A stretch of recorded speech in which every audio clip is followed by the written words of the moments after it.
In this video, we'll show you how to replace the windshield wipers on a 2001 to 2006 Chevy Tahoe. We'll be using a set of Michelin windshield wipers today.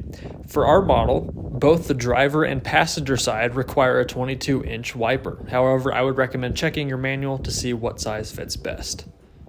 The first step is to remove the old wiper blade. Doing so is very simple. All you need to do is grab the blade and pull it towards the wiper arm. So as you can see, we will grab the blade and then we will pull it towards the arm and it should pop right out of place.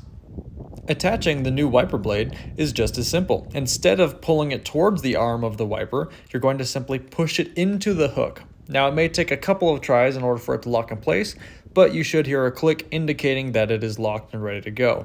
If your wiper blade does have guards on it, you will need to take those off before operation.